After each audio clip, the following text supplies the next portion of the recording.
evening, fellow spirits, and welcome to the Long Christmas on Channel X. I am your host, the Winter Creeper. Some may say that Christmas is over, but for us, Christmas is never over. Before we begin, please make sure you're subscribed to Channel X and hit the little jingle bell to ensure you receive notification of new episodes. And if you enjoy this story, please click the thumbs up on the video. This helps it show up for more people as a recommendation. I've always wondered what types of horrors await us in the furthest northern regions of the world. The emptiness, the cold, the desolation, the isolation, the lack of anyone else around to help should anything happen. And tonight, we will learn of one of them. I now present to you, Don't Go Christmas Tree Hunting After Dark in Northern Canada.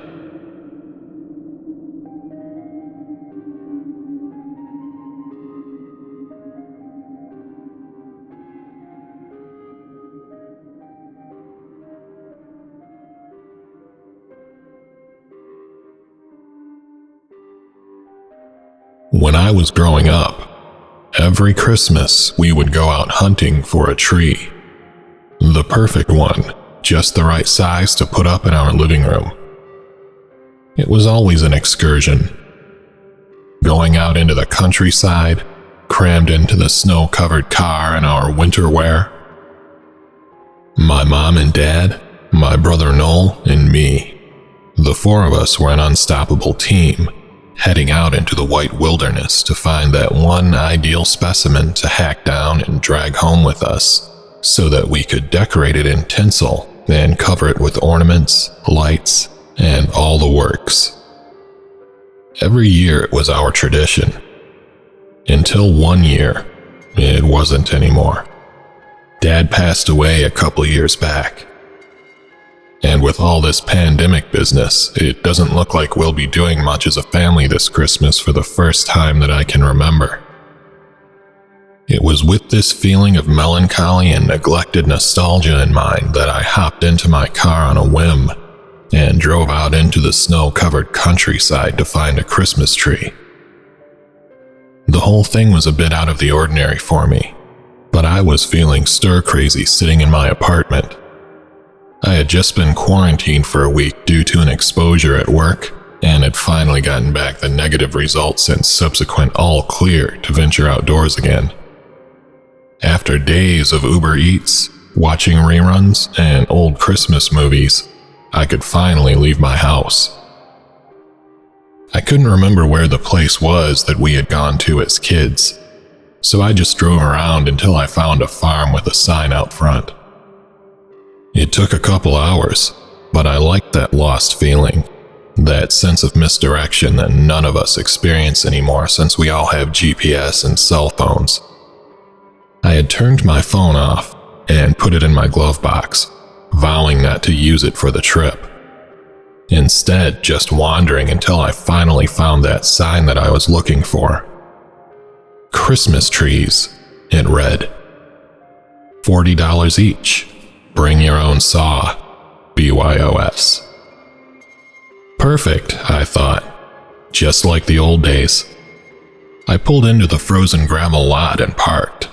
It was getting a bit late in the day, so the few people in the parking lot were already tying trees to the roofs of their cars or throwing them in the backs of pickup trucks. Better hurry, said a man in a flannel shirt and overalls as I got out of my car. Gets dark early nowadays. Don't want to be stuck out there after the sun goes down. Gets cold quick in these parts. I was immediately struck by his intimidating height. Being 6'5" myself, I don't often run into someone taller than me. He looked down at me, and I thought he had to be above 7 feet tall. His skin was stretched taut over prominent cheekbones, and he appeared emaciated and malnourished. Thanks, I said. I haven't done this since I was a kid. Hopefully I still remember how to work a hacksaw. He looked at me crooked for a second, then smiled in a slightly creepy way. His teeth were yellow and nicotine-stained. His eyes looked yellow as well, his skin rough and covered in sores. You never forget how to use a hacksaw. It's like riding a bike.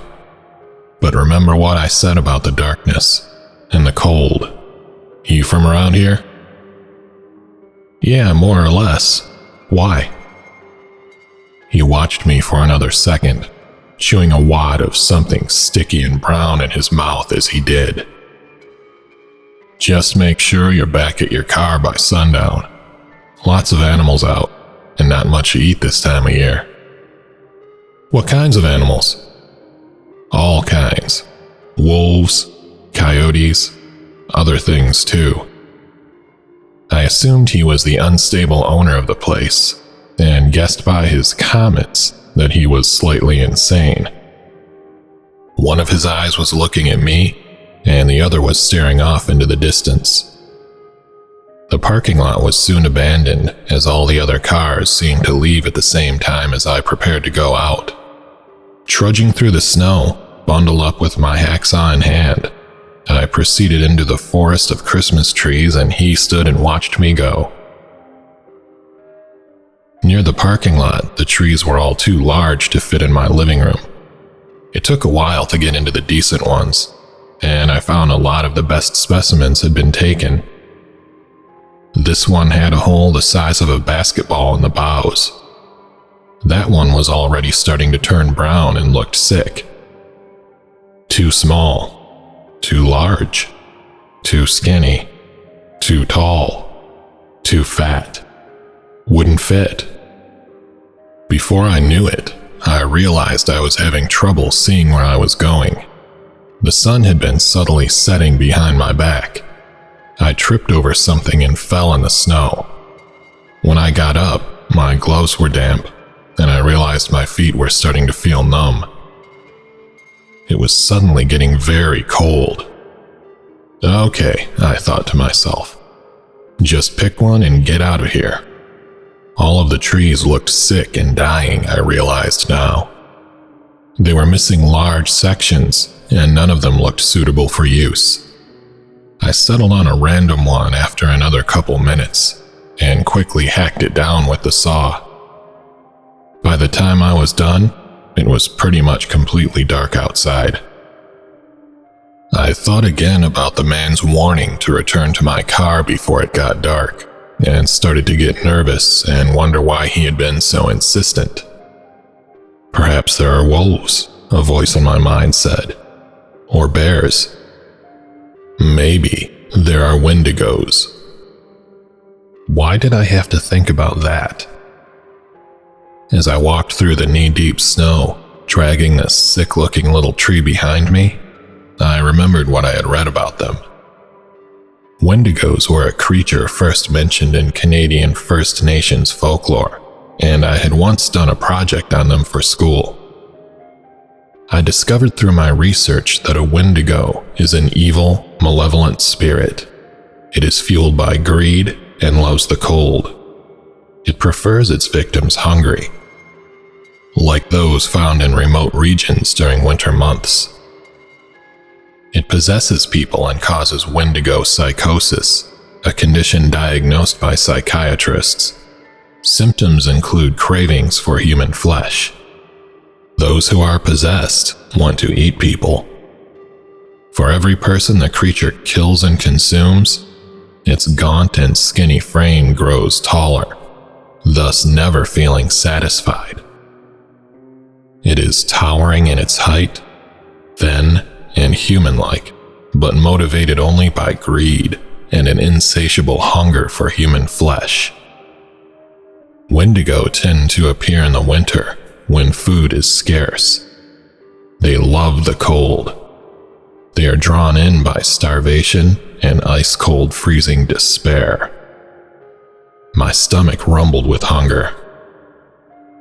Snap out of it, I told myself. I thought I heard something. Footsteps in the snow behind me. I stopped walking and turned around quickly to look. No one. I began to walk again. The darkness was nearly total, but my eyes had adjusted enough not to trip as I trudged along through the deep snow, dragging the tree by its trunk. That was when I heard the sound again. Footsteps, closer this time. Movement of another person walking in the snow. I turned around and the sound stopped. But I had been sure that time. Someone was following me. Hello? I looked around, scanning the shadows in the direction where I had heard the noise. Is someone there? No one.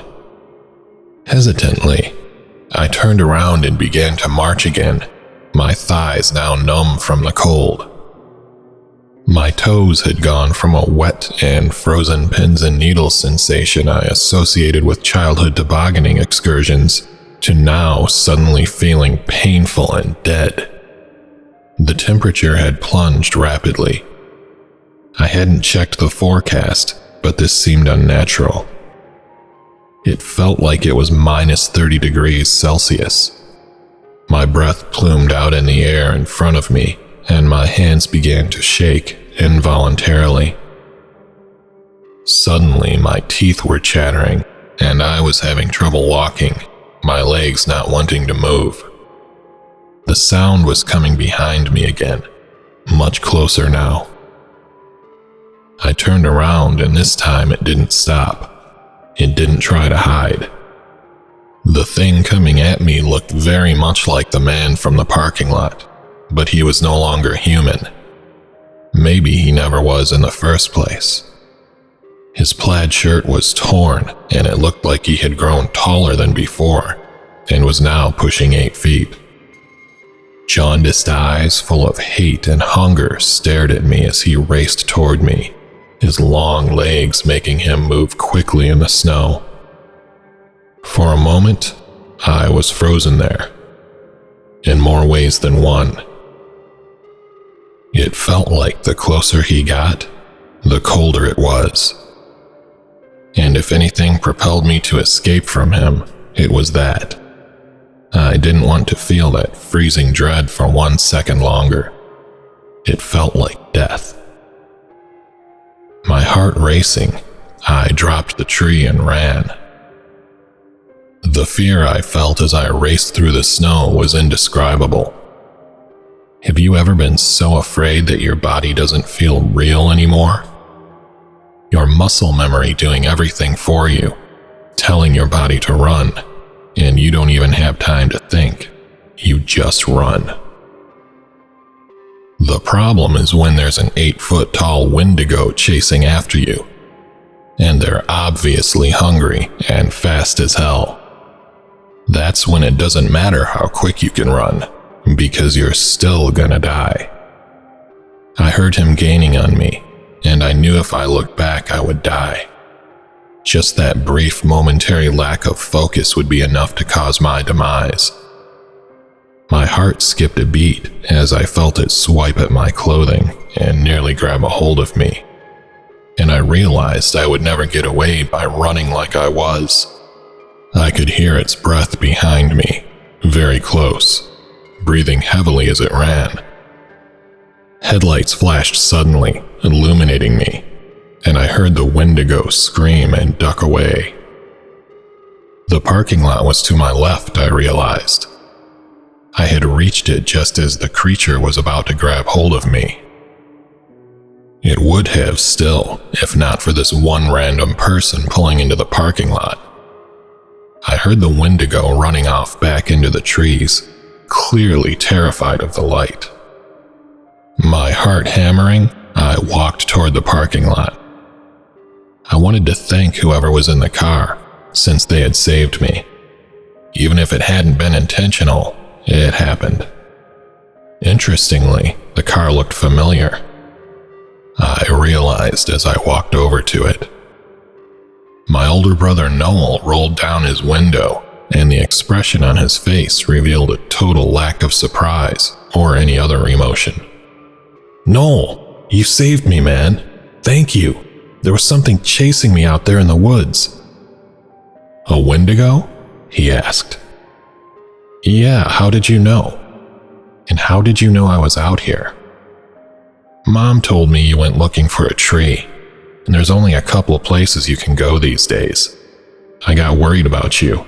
Don't you remember what Dad always told us? The memories started to flood back to me. I had forgotten what my father had warned us over and over again. No wonder the advice from the man in the parking lot had been so familiar. Never go hunting for Christmas trees after dark, I said. But what does that have to do with wendigos? Man, think about it. Those guys love the cold, right? And they love when people are hungry. What are the two things you always remember feeling when we went looking for Christmas trees as kids? My stomach rumbled again, louder this time. Why had I skipped dinner before coming out here? Point taken. My whole body is completely frozen solid, totally numb, and I'm starving. Follow me, he said. I'll drive to the nearest burger place and we'll get a bite to eat and get you warmed up. I got into my car with one last parting glance at the woods. Yellow eyes gleamed from the darkness. Maybe I'll get the veggie burger for a while.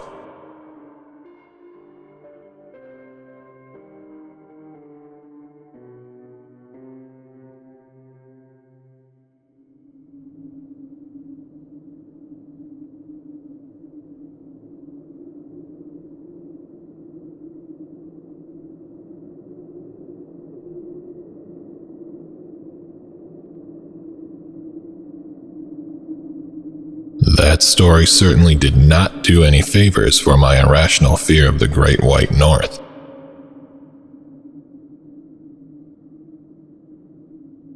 Until next time, remember to pick your Christmas trees while the sun is still in the sky.